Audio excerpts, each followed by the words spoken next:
আপনারা জানেন জুলাই গণঅভ্যুত্থানে এক রক্তক্ষয়ী গণ আন্দোলনের মাধ্যমে বাংলাদেশ দীর্ঘ ফ্যাসিবাদী শাসন থেকে শোষণ থেকে মুক্তি পেয়েছে।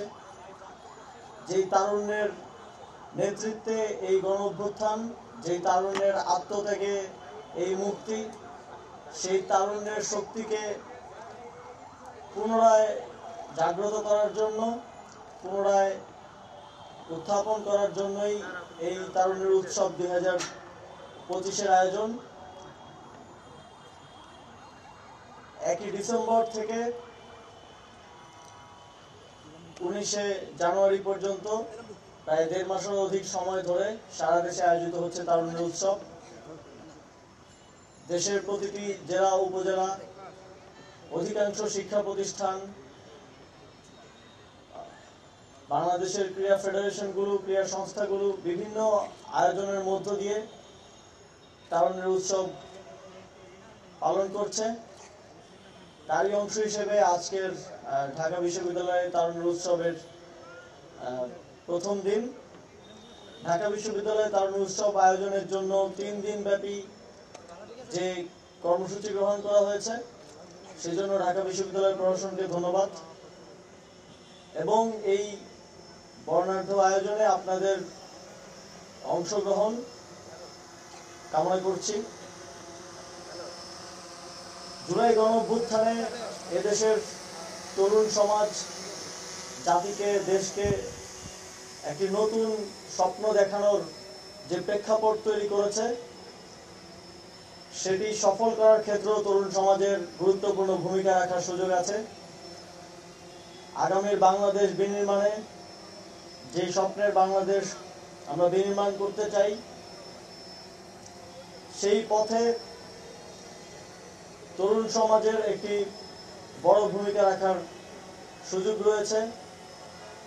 আমি বিশ্বাস করি জুলাই গণঅভ্যুত্থানে তরুণরা যেভাবে আত্মত্যাগ করেছে দেশের জন্য, দেশ পুনর্গঠনেও একইভাবে তারা এগিয়ে আসবে, প্রত্যেকটি সেক্টরে নিজেদের যোগ্যতার প্রমাণ দেবে এবং এই আধুনিক বিশ্বের সাথে প্রতিযোগিতায় টিকে থাকার জন্য তারা তাদের সর্বোচ্চ চেষ্টাটা করবে। বসুন্ধরা ডায়াপেন্ট এখন আরো উন্নত। এই hot air through top sheet দ্রুত শোষণ করে সোনামণিকে দেয় কোমল অনুভূতি। গণঅভ্যুত্থান জাতিকে একটি স্বপ্ন দেখিয়েছে, একটি নতুন বাংলাদেশ বিনির্মাণ করার। সেই স্বপ্ন বাস্তবায়নে অন্তর্বর্তীকালীন সরকার কাজ করছে। আপনারা জানেন সংস্কার কমিশনগুলো তাদের প্রস্তাবনা পেশ করেছে।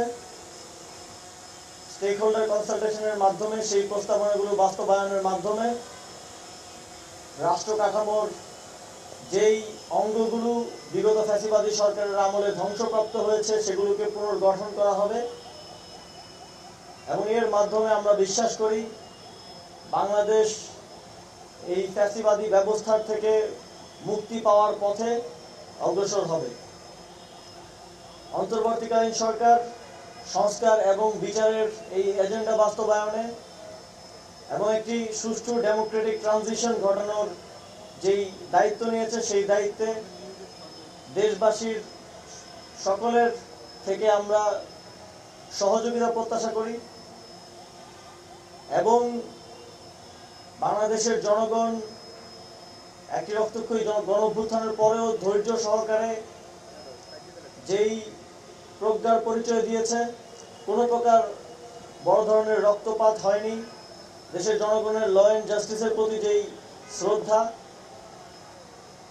দেখিয়েছে, সেখান থেকে আমরা আশ্বস্ত হতে পারি, আমরা ভরসা পাই যে দেশের জনগণ দেশ পুনর্গঠনেও ধৈর্য এবং তাদের অংশগ্রহণের মাধ্যমে এই গণঅভ্যুত্থানের যেই ফসল দেশের মানুষ পেতে চায় তা বাস্তবায়নে সহযোগিতা করবে।